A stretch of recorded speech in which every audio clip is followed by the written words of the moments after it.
pasado el tiempo, la ley los declara presuntamente fallecidos por las circunstancias en las que fueron vistas por última vez. Belén. Sí, doctora, esta ley también aplica para aquellas personas que hayan sido secuestradas y lleven más de 5 años de secuestro. Buena pregunta. Esta ley no hace una distinción en el sentido de decir, bueno, por estos hechos habla de un siniestro, de una catástrofe. Si te hago un análisis técnico, te diría que una persona que está en estado de secuestro, privada, en cautiverio, privada de su libertad, hasta que no, y es un hecho penal que está siendo investigado, va a estar siempre sujeto a las resultas de ese procedimiento penal para declarar la presunción de fallecimiento. No es para todos los casos, siempre se da para estos casos más de cuestiones, ya sea de la naturaleza misma o catástrofes derivadas que afectaron a muchas personas y que el ejemplo perfecto es el que dijo el compañero Oliver, el del Coaulaño, ¿verdad? No para un caso de secuestro propiamente dicho. Oliver. No sé si quedó nomás levantada tu mano o... Perdón, profe, se quedó levantado nomás, disculpe. Ok, bueno. Milena, Entonces, profe, tampoco en caso de desaparición tampoco aplica esa ley. por eso te digo, cada caso va a tener que ser estudiado con minuciosidad por los efectos. Acá lo que tenemos que tener presente es los efectos jurídicos que acarrea en la persona que sea declarada presuntamente fallecida. Imagínense que es un certificado que es igual a un certificado de defunción con los efectos jurídicos que eso acarrea. O sea, si vamos a poner un ejemplo, que yo siempre me es más fácil darme a entender con ejemplos. Una persona que tenga bienes, vamos a decir un padre de familia, ¿verdad?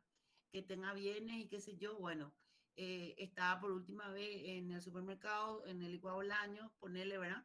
O en un lugar que haya ocurrido una catástrofe, un siniestro. ¿Y qué pasa? Luego de transcurrido el plazo de ley, como no se encontró el cuerpo de la persona, se presume que la persona falleció. Esa presunción de fallecimiento tiene, como les vuelvo a repetir, los mismos efectos de una declaración de, o sea, de un certificado de función. Y en base a eso se puede abrir, por ejemplo, un juicio de sucesión y disponer de los bienes de esa persona, ¿verdad?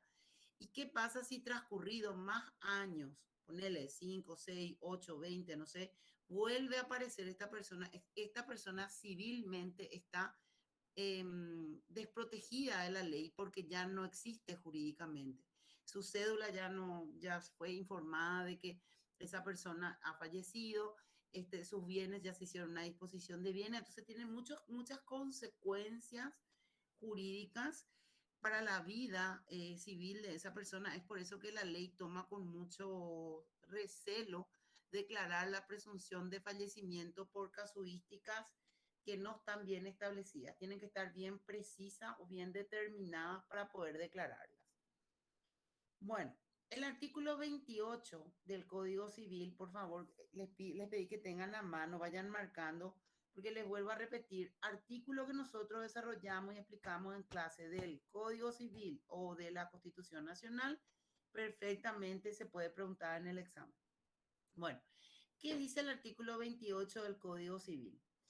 La persona física tiene capacidad de derecho desde su concepción para adquirir bienes por donación, herencia o legado. La irrevocabilidad de la adquisición está sujeto o está subordinado a que nazca con vida, aunque fuere unos instantes de separado del seno materno. Entonces vamos a analizar este artículo para que podamos todos entender. Milena, ¿querías preguntar algo o decir algo? No, profe, se levantó nomás mi mano, disculpe. Bueno, entonces, El Código Civil en el artículo 28 habla de la capacidad.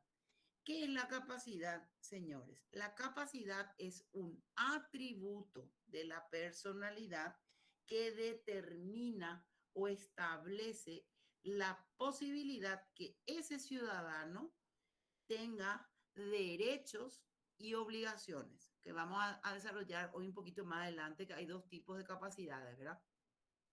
En este caso, dice que la persona física tiene capacidad de derecho para adquirir bienes por donación, herencia o legado. Y pone una condición. Vieron que vimos también que toda norma habla de una hipótesis y de una conclusión.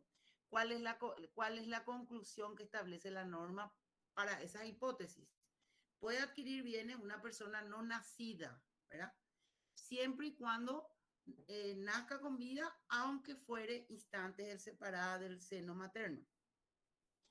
Porque esa es la forma como nuestro Código Civil establece la capacidad de la persona que está dentro aún del vientre, y le pone como condición que nazca con vida o mínimamente que haya vivido segundos fuera del seno materno. ¿Por qué? Porque a partir de que ese bebé sale del cuerpo de la madre, es una persona independiente y como tal pasible de derechos y primeramente de estos derechos, ¿verdad? Que va a poder adquirir ya sea por donación, herencia o legado, como dice ahí.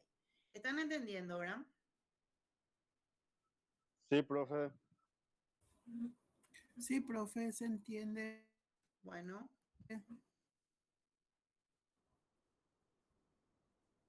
Por otro lado, entonces tenemos claro qué es la persona física. Persona física, persona de existencia real, visible, por lo tanto pasible de adquirir derechos por donación. Es pasible de adquirir derechos y de contraer también obligaciones, ¿verdad? Bueno, ya vimos que la ley le reconoce la existencia de la persona física del momento de la concepción. El documento que acredita para el registro civil la existencia de la persona es el registro del nacido vivo, ¿verdad?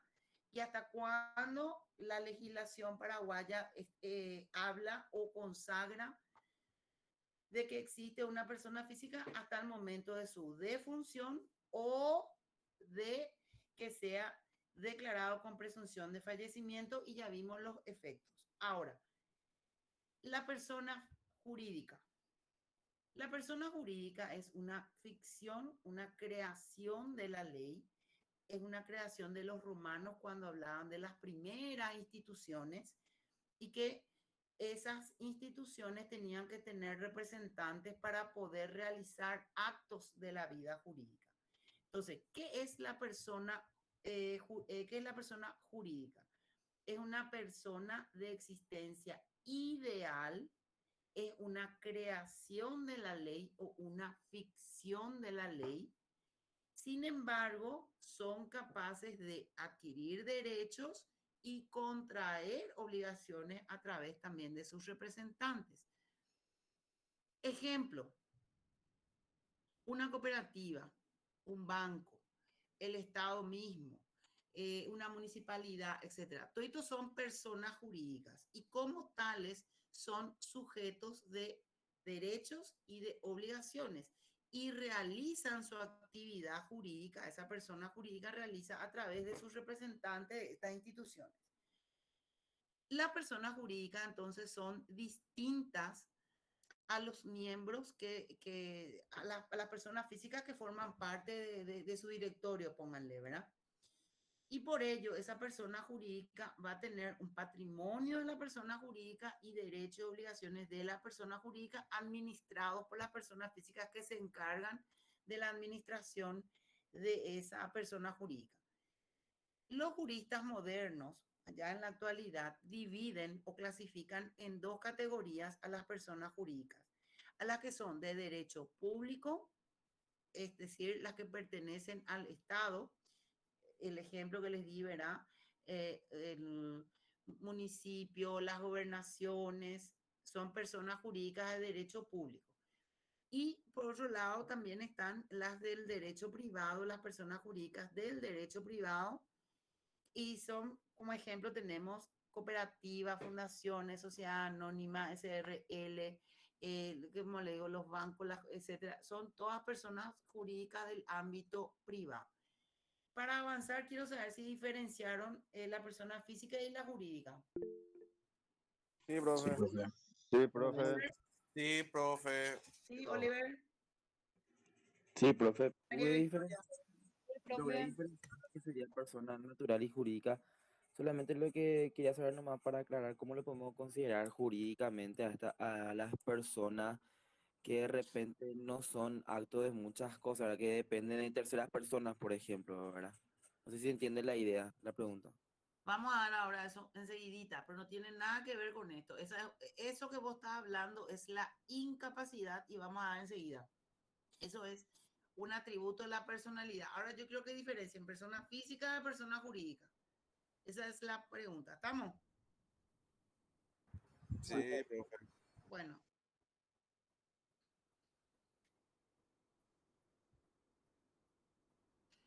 El artículo 91 del Código Civil establece quiénes son personas jurídicas. El Estado, gobiernos departamentales, municipales, la Iglesia, confesiones religiosas, ente de economía mixta, universidades, asociaciones que tengan por objeto el bien común, fundaciones, sociedades anónimas, cooperativas y demás sociedades reguladas en el libro tercero del Código Civil. ¿Cuándo empieza y cuándo termina la existencia de la persona jurídica? Empieza el día en que fueron autorizadas por la ley o por el gobierno, en nuestro caso es por el Poder Ejecutivo, y termina por la disolución de sus miembros aprobados por el gobierno o por disolución de una ley o por extinción de los bienes destinados a sostenerlas. Entonces, vieron cómo es totalmente diferente. Y acá hay un cuadro que habla de las diferencias entre personas físicas y jurídicas, ¿verdad? Que después, como les digo, les voy a pasar el material. Persona física y persona jurídica está su paralelo ahí. Dentro de lo que es las diferencias más notorias, tenemos que la persona física, la existencia es un hecho biológico. La persona jurídica existe porque es un hecho social legislado, o sea, está previsto en la ley su creación. La persona física puede no poseer bienes y la persona jurídica necesariamente tiene que tener bienes. La persona física siempre tiene estado civil y político. La persona jurídica carece de estado civil y político. La persona física no siempre necesita un representante. La persona jurídica siempre tiene un representante. Una diferencia fundamental también es que la persona física, cuando comete un hecho, tiene responsabilidad penal, ¿verdad? Y en la persona jurídica no tiene responsabilidad penal la persona jurídica como tal, pero sí los representantes. La persona física no se puede predecir cuántos son los años de duración o cuánto es lo que va a vivir. Sin embargo, una persona jurídica puede tener una duración determinada. Y entonces ven cómo hay diferencias abismales entre uno y otro para que ustedes puedan entender por qué se habla de esta diferenciación y como les mencioné, está en el Código Civil paraguayo en el artículo 28 y 91. Bueno, ¿cuáles son los atributos de la personalidad? Cuando hablamos de atributos de la personalidad, estamos hablando de aquellas características propias e inherentes de la persona física, ¿verdad? De lo primero que estudiamos el día de hoy. ¿Cuáles son los atributos de la persona física? Bueno, los atributos son las cualidades que sirven para identificar o distinguir a una persona de otra dentro de una sociedad. Estos atributos también establecen la posición que ocupa una persona dentro de la sociedad, de su familia o si tiene una relación jurídica, ¿verdad? ¿Cuál es la posición que ocupa dentro de esa relación jurídica? Esos son los atributos de la personalidad. Y son 4: nombre, domicilio, capacidad y estado. 4 son los atributos de la personalidad: nombre, domicilio, capacidad y estado. Bueno, estos atributos de la personalidad entonces son capaces de identificar, individualizar a una persona diferente de otra dentro de una misma sociedad. Y estos atributos también, como les dije recién, establece la posición que cumple o el rol que cumple una persona dentro de la sociedad, que a la vez puede ser hija de o hijo de, eh, casado con, que vive en tal parte, etcétera, etcétera, trabaja en tal parte, realiza tal actividad. Todo eso, ese conjunto de cualidades o de condiciones es lo que se llama atributos de la personalidad. Y como les dije, está dividido en 4 categorías que vamos a estudiar uno a uno: nombre, domicilio, capacidad y estado. Bueno, vamos a comenzar con el primero, que es el nombre.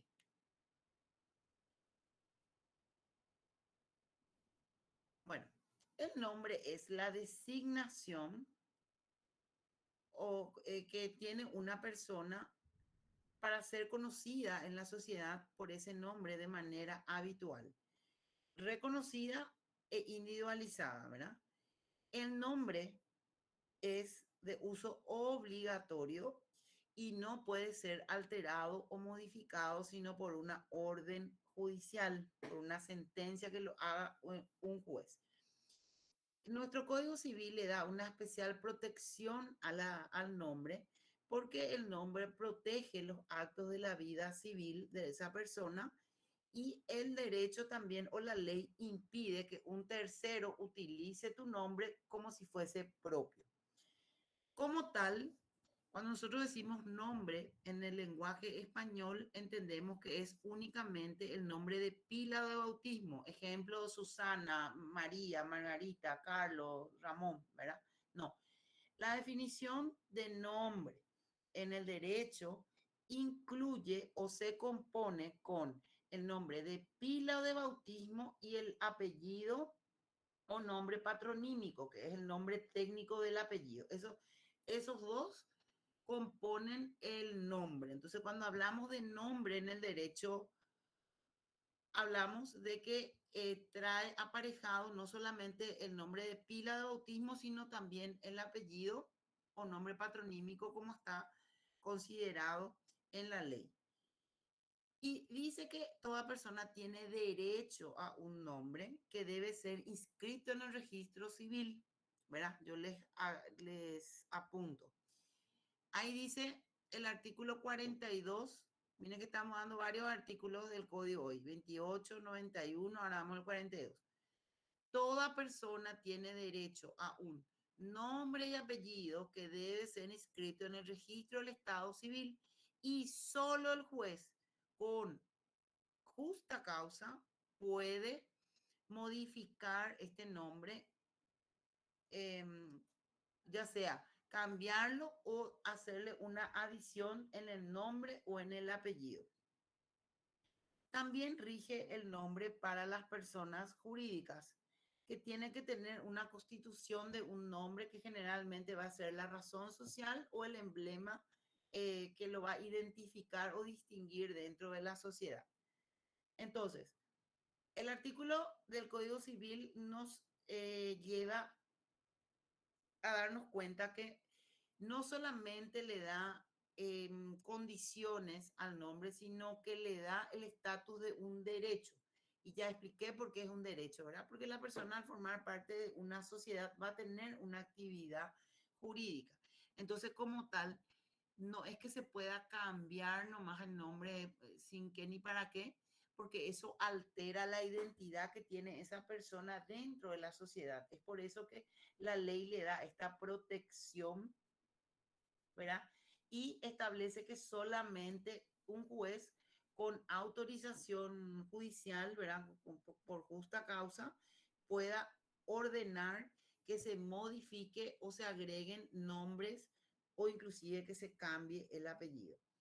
Nuestro Código Civil, les comento, ¿verdad? Prevé la facultad o la posibilidad de realizar estos cambios a través de un juicio que realiza la persona y tiene que exponer los motivos que lo llevan a ese petitorio y el juez analizar si es que ese petitorio es válido o no, o reúne los requisitos o no, para poder dar eventualmente una autorización del cambio de nombre. Estamos hasta ahora sin ninguna pregunta. Profe, una consulta. Sí, Yo no sé si recordar el caso de esta mujer, no sé, mujer y yo, ese travesti que juró como abogada, pero tengo entendido que, viste que ya se había cambiado su nombre, pero yo tengo sí. entendido que ella juró como su nombre figura en su partida de nacimiento, si es que no me equivoco. Esos casos, como por ejemplo jurídicamente La se verdad que puede- no sé cómo darte una respuesta porque desconozco el trasfondo de la cuestión.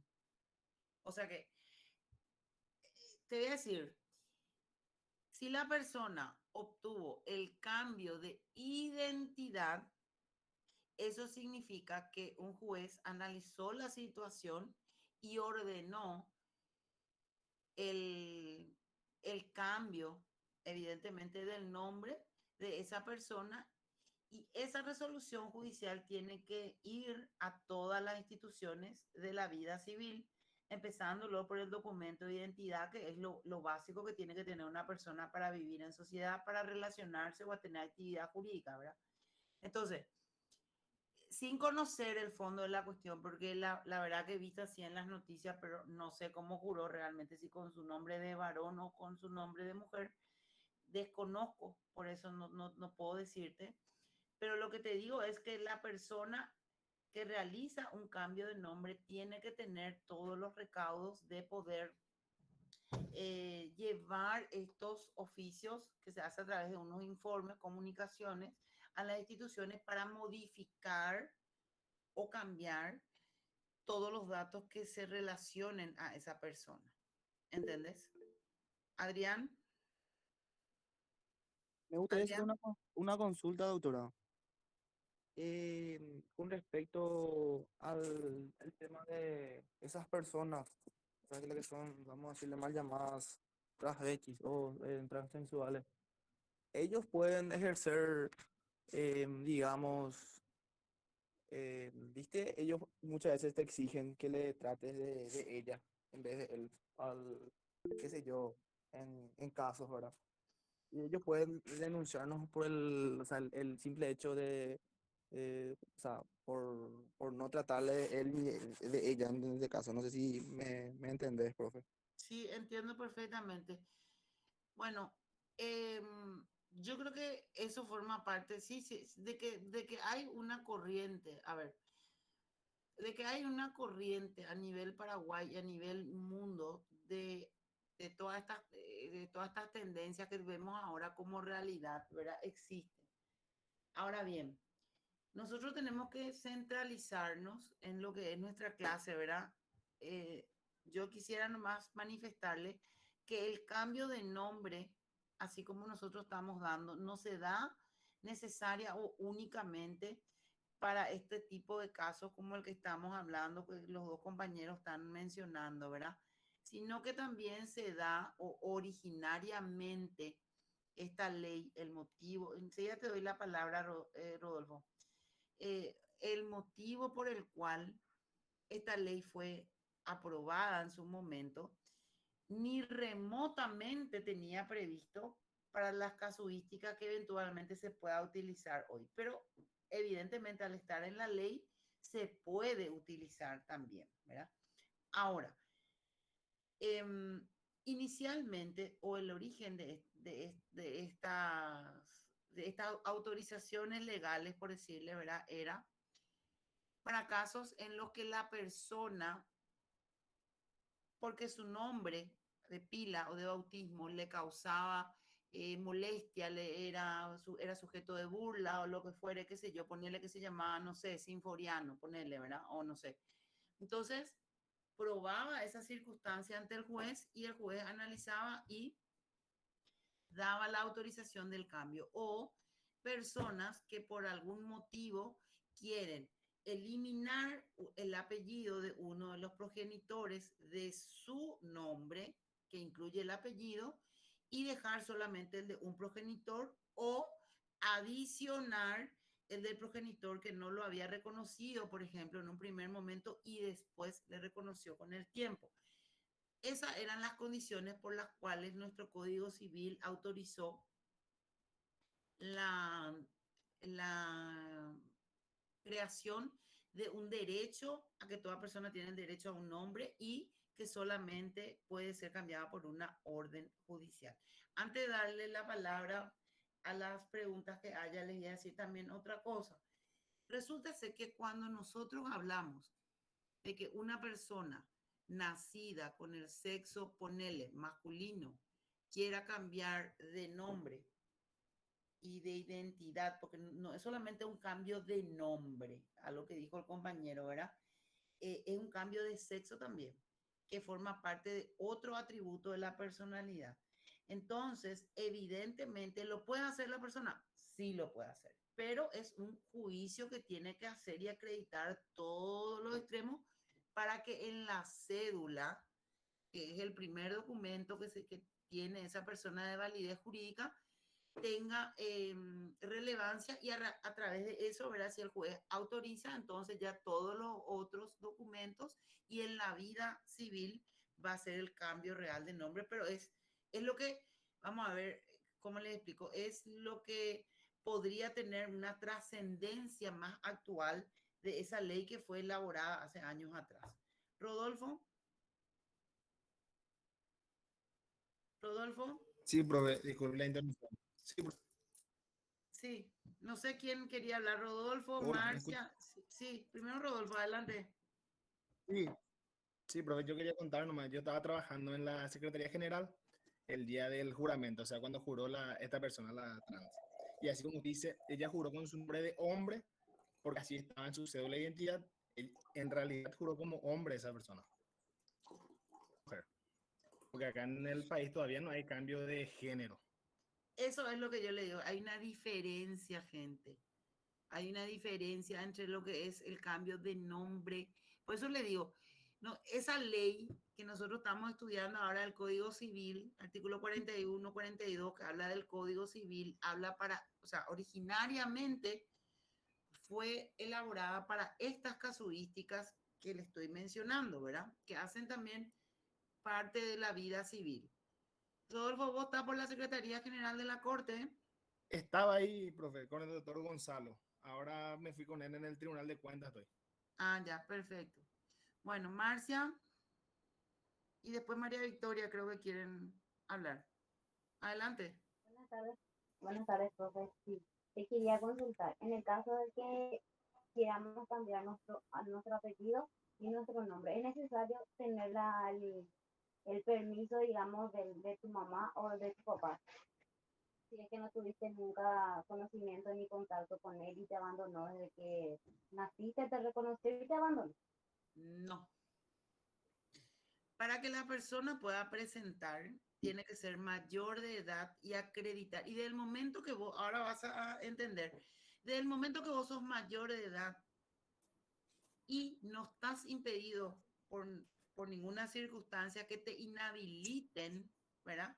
Que vos misma puedas presentar ese juicio, no dependes de nadie más que de un abogado por decirte que te firme el escrito e inicias el juicio. ¿Había otra persona? Sí, profesor. Yo quería consultar respecto a un caso también que se refiere al tema del derecho civil de esta señora. Un sonado caso también de que el cura le había regalado cuando era bebé, después ya volvió, ahora se reencontró con su familia natural, por decir de alguna manera. ¿Cómo queda entonces el derecho de esa persona? ¿Cuál de los derechos prima? ¿Ella puede volver a cambiar su nombre? ¿Cuál es la situación ahí, doctora?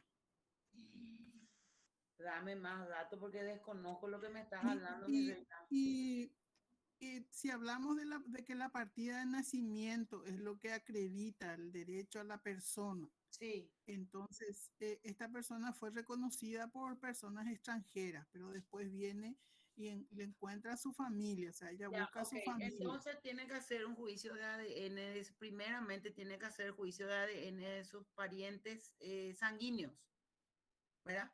Ella tiene que demostrar que esa partida de nacimiento donde figura, ponele, que Luis y María fueron sus padres biológicos, no son sus padres biológicos. Sus padres biológicos son Carlos y, qué sé yo, Carla, ¿entendés? Y eso se hace a través de un juicio de ADN que acredite el vínculo sanguíneo y el deseo de ella de llevar el apellido de su familia de origen o sanguínea. Entonces, doctora, el derecho que ella pudiera haber tenido con la familia adoptiva queda sin efecto. Si es que ella hace eso, sí. Está, doctora, gracias. Si es que ella hace eso, sí, porque hay hay una actualización de datos. Esta pues, es una cuestión muy personal, gente, ¿verdad? En el sentido de que cada persona tiene el derecho de tener un nombre y un apellido que debe ser inscrito en el registro civil de las personas, porque a partir de allí, como les digo, comienza la vida jurídica de esa persona. En el transcurrir de la vida o de las circunstancias pueden pasar muchas cosas. Y dentro de esas muchas cosas es lo que la ley siempre va a prever circunstancias o situaciones que puedan darse en el devenir de la vida de toda esa comunidad. Y ahí es donde estamos hablando de estas casuísticas, ¿verdad? Creo que había una compañera más, Adriana. Adriana. Sí, buenas tardes, profe. Nada más tengo un caso de un conocido, de una conocida que tiene al momento de realizarle su padre la inscripción, el funcionario, en vez de ponerle el apellido del padre y de la madre, agarra el apellido solamente del padre y le pone ambos apellidos. En ese caso, necesariamente tiene que hacer el juicio y hacer su modificación. Sí, tiene que hacer la rectificación de su nombre.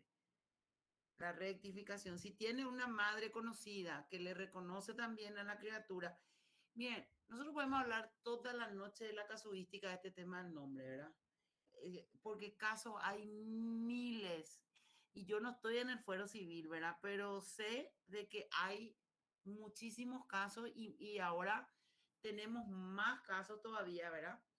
Entonces, lo que yo quiero que ustedes entiendan bien clarito es que es un derecho y por otro lado también es una obligación de los padres el hecho de reconocerle a los hijos y ese derecho y esa obligación que surge de los padres y entre el papá y los hijos recíprocamente, ¿verdad? Se traduce en un certificado y ese certificado es lo que va a decir quién es tu mamá y quién es tu papá. A partir de allí, como le digo, en el devenir de la vida pueden presentarse muchísimas circunstancias y situaciones, ¿verdad? En las cuales el hijo, una vez llegado a la mayoría, dice, bueno, yo soy hijo de fulano y hija de Mengana, pero yo no, mi padre nunca estuvo presente en mi vida, yo quiero tener los apellidos de mi mamá, entonces no puedo yo sacar nomás así, porque hace a tu identidad dentro de la sociedad y eso tiene que dar registro, obviamente en los registros públicos para tener una certeza. Marcia y José. Marcia. José. Sofi. Buenas tardes, ¿verdad, profe? Un Sí. caso práctico así muy conocido de cambio de identidad, por ejemplo, fue un caso muy sonado a nivel internacional, fue de la familia de Pablo Escobar, que muchas veces que por seguridad ellos se cambiaron los nombres. Sí. Entonces sería un caso así, ejemplo, vamos a decir. Así mismo. Arcela. Sí, profe, una consulta rápida que me vino a la mente. Si yo, por ejemplo, un día me caso y tenga hijos, y cuando tengo que poner en el certificado de nacimiento, ¿verdad? El nombre de mis hijos, ahí mi consulta es, si ahí, por ejemplo, puedo elegir, ya que cada persona tiene dos apellidos del papá y de la mamá, puedo elegir poner el nombre de mi mamá en vez del apellido de mi papá. Elegir El orden. sin el orden. Vamos a decir que pongo el nombre, el apellido de mi esposo, pero el apellido, mi segundo apellido. ¿Eso se puede o sí tiene que ser el primer apellido? El primer apellido. Lo que tiene una cuestión, el Código Civil habla, eso te voy a responder nomás así genéricamente.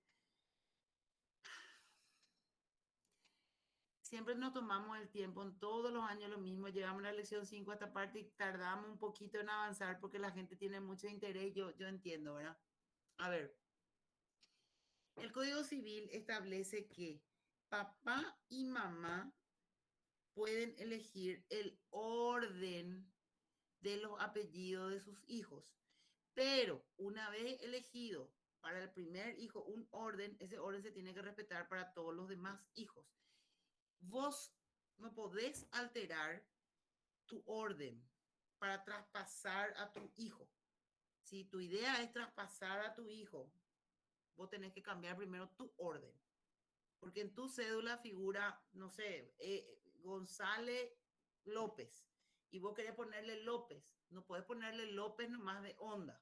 ¿Entendés? Tiene que haber una resolución judicial que así lo acredite. Por algún motivo. Motivo puede ser varios. Por ejemplo, hay apellidos que de repente se van a extinguir de tener proles, dejan de tener herederos, hijos, ¿verdad? Entonces, ese es un fundamento entonces para la modificación o la alteración del orden de los apellidos. Pero vos por sí nomás, no. Tiene que haber una orden judicial. No sé, mal orden. Sofi parece. Sofi. Sí, profe, dos casos son mis consultas.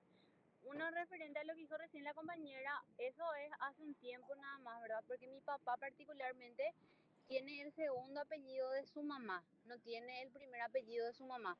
O sea que antes la gente se iba y la anotaba, decía, bueno, tiene tal apellido, no influía mucho lo que realmente decía en los documentos, ¿verdad? Siempre tuvo que haberse influido y siempre tuvo que haberse tenido en cuenta, pero esta es una modificación de la parte de familia del Código Civil de 1991. Ah, entiendo, Esto que profe, yo estoy porque... diciendo ahora. Ah, entiendo. Profe, y en otro caso, ¿verdad? Si un padre le quiere reconocer a su hija ya siendo mayor de edad, la hija tiene posibilidad, o sea, él no puede exigir eso. Siendo mayor de edad. Sí. Hace poco, o sea, en mi caso es una persona, o sea, me enteré que mi padre biológico es otro, ¿verdad? Y esta persona quiere que yo lleve su apellido y, por ejemplo, él no tiene formas de exigirme legalmente que yo lleve su apellido, ¿verdad? Mira, cuando eras menor de edad, vos era tu derecho que tenía que haber sido ejercido por tu representante legal, tu madre o tu tutora. Una vez que vos adquirís la mayoría de edad, que entiendo que ya sos mayor de edad ahora, vos tenés la posibilidad de decidir si querés o no. Nadie te puede obligar. Es una decisión personal. Pero sí, si decidís, la ley te acompaña. Cambio de nombre o modificación o rectificación. Marcia. Entiendo, profe. ¿Y los derechos? O sea, ¿yo puedo tener derechos sobre los bienes sin llevar su apellido? Negativo. Negativo. Por más de que tengo mi examen de ADN y todo. Negativo. Sí, vas a tener ño mamita, pero vas a ser abuela para recibir. Van a pasar miles de millones de años. Fíjate nomás, a ver, te voy a poner un ejemplo que a lo mejor, ya que estamos poniendo ejemplos de cosas que pasan en el mundo, ¿verdad? Todos han de conocer la historia de Diego Maradona, ¿verdad? Él tiene hijos matrimoniales reconocidos con su ex señora y tiene otros hijos que tuvo en la vida, ¿verdad? Y tiene otros hijos que pretenden ser reconocidos. Maradona ya murió. Entonces, ¿qué pasa ahora? Esos hijos que pretenden ser reconocidos tienen que empezar de cero, hacer un juicio de ADN para tentar algún día que se termine el juicio o que ser parte de esa división de bienes. En síntesis, ¿qué es lo que establece el derecho que vos, Sofía, tengas en relación a tu progenitor biológico? Que exista un vínculo sanguíneo de papá, ¿verdad? Y que acredite que él es tu padre, para que vos el día de mañana puedas acceder a algún derecho de herencia, por decirte, ¿verdad? ¿Entendiste? Sí, profe, perfecto. Pero nadie te puede obligar, es tu decisión. Sí, ok. Gracias, profe. No sé más quién tenía el uso de la palabra. Ahora, Lisette parece. Marcia estaba hace rato, no sé más quién. Yo, Sí, profe, profe. quería preguntar, A ver, en el caso nomás de, cómo estabas explicando, de Maradona y sus hijos y los no reconocidos. En mi caso, nosotros somos dos hermanos de matrimonio y una extra que fue anterior, una hermana, ¿verdad? Que ella siempre viene a casa, pero nunca fue reconocida. Nunca fue reconocida por nosotras, por mi papá, pero nosotros o sea, que la recibimos como hermana, está bien con mi mamá, con mi papá, pero no fue reconocida. En su caso, ella tiene derecho también en algún momento, cuando ya... legalmente no. Queda la buena voluntad de ustedes el día que ocurran las cuestiones. Ah, Legalmente no. Marcia, Arcela, Disculpa, profe, olvidé de bajar la mano. Matías, Sí, profe, te quería consultar qué costo tiene el cambio de nombre. ni idea. No, en mi área, querido, ni idea. Sé que hay que... O sea, yo le voy a ser muy sincera, ¿verdad? Yo nunca me dediqué al ejercicio de la profesión. Yo siempre estuve de este lado del bandoneón, ¿verdad? De que estudiante, de fiscalía, ahora juzgado. Entonces yo no sé, ni idea, no tengo cuánto puede costar, ¿verdad? No sé. Sé que hay tasas judiciales, esas cuestiones que se pagan y después los honorarios, los abogados. No lo sé, querido. Marcia, Vane, Lisette y Belén. En ese Sí, orden. profe. Ah, bueno. Sí. Marcia. No, profe, hace rato nada más se quedó sobre Bueno, Vane.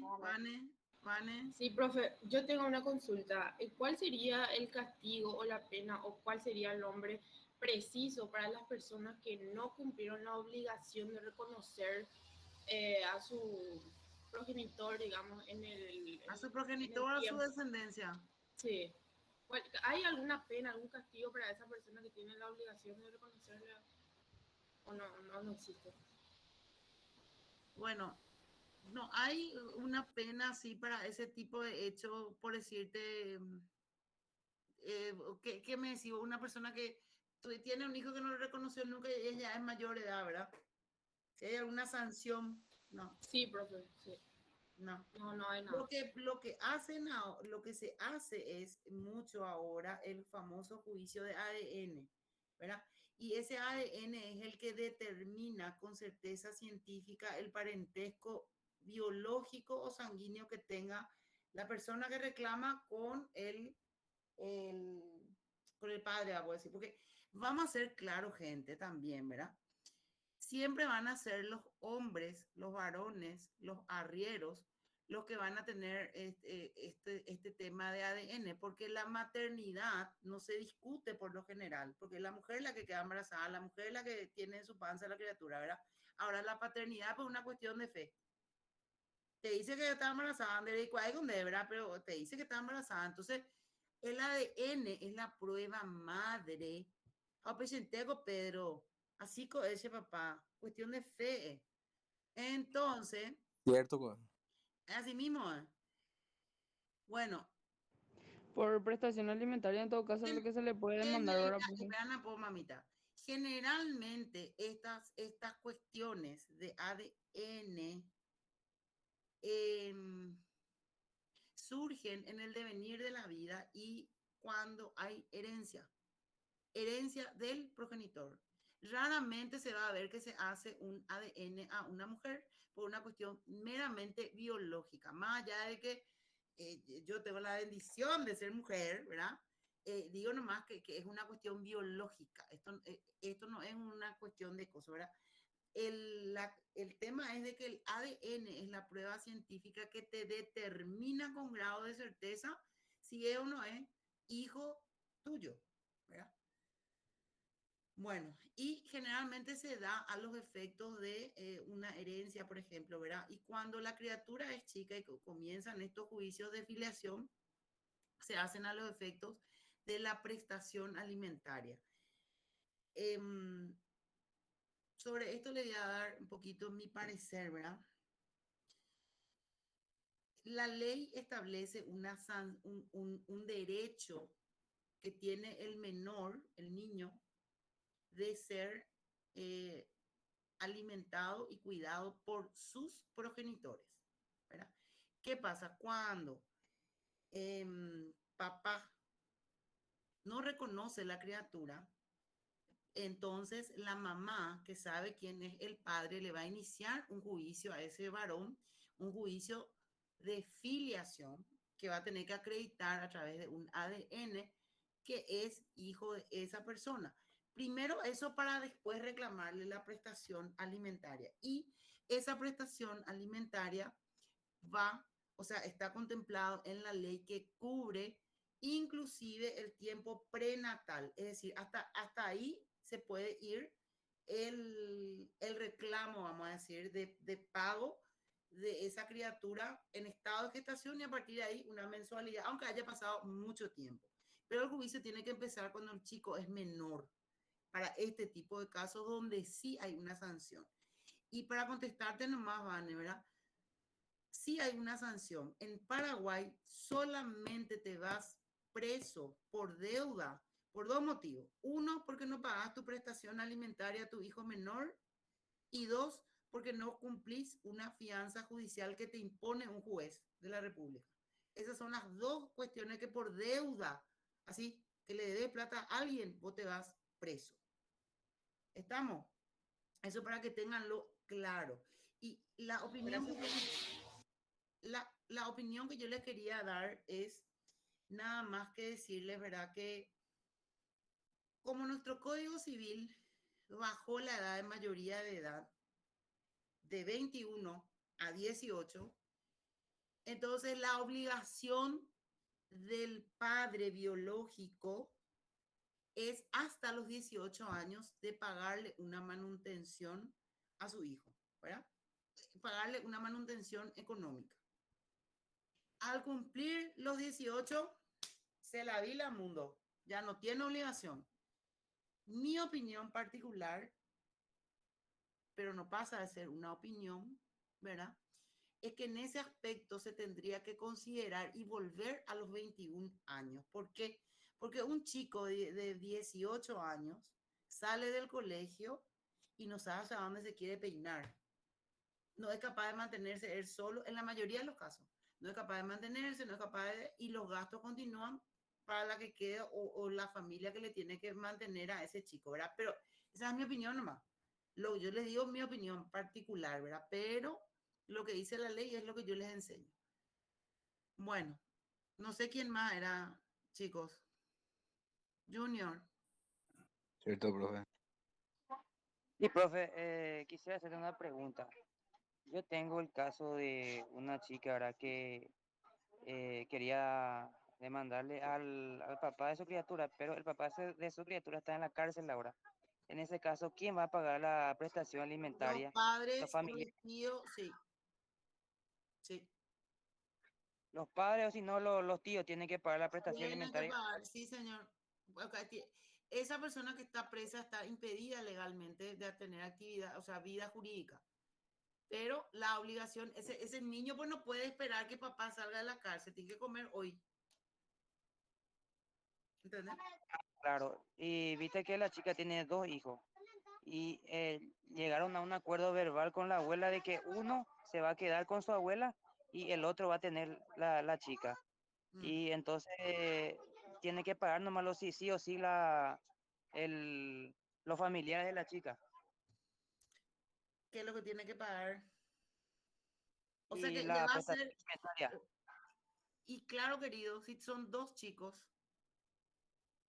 que le mantenga, uno pues no le exime de su responsabilidad del otro. Y además, la señora tampoco no es que porque está con la abuela se tiene que desentender, tiene que mantenerle también. Ah, ya entiendo, profe. Bueno, Eso nomás quería contar. Gracias. ok. Enrique, Profe, yo estaba antes, quería hacerte nomás sí, una consulta sobre decime. algo. Sí, en el caso, por ejemplo, de que habiendo nacido un neonato y se le haya inscrito por uno de los padres o algún familiar porque la madre estaba en terapia intensiva, A, B, Z, X motivo, y se haya escrito mal el nombre, ¿cuánto tiempo tienen los progenitores para hacer la corrección? Ni bien se den cuenta. Ni bien se den cuenta. Tienen que hacer la rectificación en el registro civil porque a partir de ahí ya le cedula y a partir de ahí ya corre todo mal. Y si no, va a tener que hacer a través de un juez la modificación en adelante, Perfecto, explicando esa circunstancia. perfecto, doctora, gracias. Milena, Profe, yo quería preguntar nomás, yo también, nosotros con mi mamá, por ejemplo, mucho tiempo nosotros no le quisimos denunciar a mi papá y esperamos mucho también porque por miedo a justamente eso de que mis tías carguen con la responsabilidad. Y yo quería preguntarte, ¿por qué tienen que cargar siendo que ellos no son nuestros padres? ¿Por qué tendrían que ser responsables por los hijos ajenos? porque prevalece el derecho del niño. El niño, el bebé, vino al mundo, ¿verdad? Y necesita ser mantenido por el progenitor y la progenitora. No, no es una, a ver, ¿cómo te voy a explicar? Una, una sanción que se le impone. El primer responsable es el progenitor. Pero para que si el progenitor no puede, por X motivo, que se supone va a ser un tiempo nomás de su vida, no va a ser siempre, alguien se tiene que hacer cargo de ese chico. Y lo que siempre se precautela, porque es un derecho constitucional, es el derecho del niño. Es por eso. Fiorella Entiendo, y profe. Marcia, Enrique. Pero, profe, ¿qué pasa cuando, por ejemplo, también nosotros tardamos en hacer la demanda porque no nos pasó nunca una mensualidad de SAT?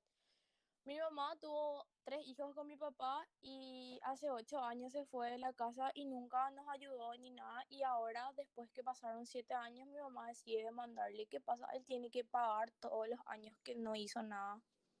Si ustedes eran menor de edad, sí. Sí. Ah, eso no va. Pero tiene todavía hijos menores de edad. Sí, los 3 somos menores de edad, incluyéndome. Y bueno, pues le metan nomás ya pata, mamita. Pero, profe, Gracias, profe. una vez que son mayores de edad ya no tienen derecho a exigir eso, ¿verdad? Mayor de edad, ¿qué dije recién yo? Ustedes están entendiendo en cada ejemplo que yo les doy, yo les estoy hablando y le pasamos. Mira, yo le doy tiempo suficiente para que ustedes pregunten, pero también estoy metiendo conocimiento que hacen de la cátedra, ¿verdad? Varios tips, voy a resumir. A ver, voy a resumir. Nosotros estamos hablando del nombre nomás, y del nombre ya no fuimos al derecho de filiación. Imagínate vos cómo, cómo son las leyes, ¿verdad? El nombre que se compone de nombre y apellido es un derecho para la persona y es una obligación también de los progenitores de la inscripción, ¿verdad? Ahora bien, cuando nosotros estamos hablando de estas cuestiones de derecho de filiación que se puede derivar después, más adelante, en un juicio de prestación alimentaria o régimen alimentario, tiene que existir, o sea, ¿cuándo puede iniciarse ese régimen alimentario? Mientras sea menor de edad. ¿A partir de cuándo el progenitor es obligado a pagar la manutención? Desde el día que la criatura, en realidad desde que la señora está embarazada, hasta el día que cumple la mayoría de edad, que es 18 años, según nuestra ley. Profe, yo tengo una pregunta. Sí, y espérate, es el juez el que va a determinar el monto de la prestación alimentaria acorde a lo que gane esa persona. ¿Sí, Edson? Yo tengo un amigo que tuvo un bebé con una chica y la chica le dejó el bebé y se abrió con otro tipo. Mm. Él le puede demandar a ella también por prestación. Obviamente. ¿Qué vos crees? Yo también creo lo mismo. La obligación, bueno, es del hombre nomás, la obligación es de ambos progenitores, mamá y papá. Es nomás inusual o poco común el caso que vos contás, pero eso no significa que no haya, ¿verdad? Y eso no significa que los varones afectados no puedan también denunciar a la señora, claro que sí. Lisette, Milena. Sí, profe, buenas tardes. Yo tengo una consulta, es referente a mi caso. Yo, por ejemplo, en mi acta de nacimiento, a mí me inscribieron con el apellido de mi papá, pero yo en mi cédula de identidad, por ejemplo, tengo con el apellido de mi mamá y de mi papá. Y hoy, por ejemplo, en día yo quiero sacar mi certificado de nacimiento y ya no me quieren más dar porque solamente figura el apellido de mi papá. En este caso, sí o sí, yo tengo que denunciarlo, ya que el que me inscribió, ¿verdad? Puso mal en mi apellido. Sí, tienes que hacer una rectificación de tu nombre a como es realmente. Marcial, Milena y Fiorella. Sí, profe, nosotros con mi mamá, por ejemplo, estábamos pensando mi papá, por ejemplo, tiene 4 hijos aparte y todo es calerita porque le encanta procrear, ¿verdad? Pero a no le coge ni un peso. Y entonces, Camisilla, mi hija. ¿cómo? Camisilla. Camisilla. No, es imposible. Nosotros pensamos alguna vez en denunciarle, pero siempre pensamos que como ya tiene más hijos aparte, ¿verdad? De los que él ya mantiene, porque a mí no me mantiene ni me mantuvo nunca. Entonces, siempre decimos que en ningún caso le vamos a sacar algo. Entonces, si por ejemplo ahora yo estoy a 2 meses de cumplir 18, tampoco le voy a sacar más nada, ¿verdad, profe? Yo creo que ya te respondí a esa pregunta. Vos lo no tenés que hacer, tu mamá tiene que hacer. Vos no, tu mamá. Pero ya no entra el retroactivo, ¿verdad? No sé, mamita, tú no sé qué decirte, hay que saber las particularidades. Es muy difícil dar respuesta a los casos particulares de cada uno de ustedes. Yo nomás quiero que ustedes tengan en cuenta el derecho que les asiste y lo que pueden hacer legalmente ante la situación y vayan adaptando ustedes a su realidad, ¿verdad? Si sos menor de edad, tu madre está habilitada a hacer el juicio de filiación y que vea la justicia si él puede o no puede cumplir con la obligación que tiene. Vos no te preocupes por eso. Ese no es tu problema. Marcial. Bueno, estamos llegando, chicos, al final de la clase, entonces yo sé que esta lección es así que a mí no me preocupa, no quiero que se preocupen también ustedes de que estamos atrasados, no vamos súper bien con nuestro programa.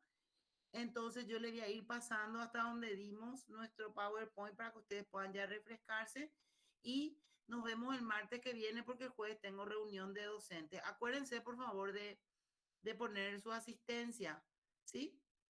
Para poder ir chequeando también yo lo mío. Estamos Perfecto, profe. Bueno, gracias, que tengan buenas noches. Vale, profe, muchas gracias. Gracias, profe, muy amable. Hasta luego, profe. Y vos estoy Tereina de clase, profe. Legalmente. Empezamos Nico Bolaño y terminamos la ADN. Chao, profe. Sí, Heredia.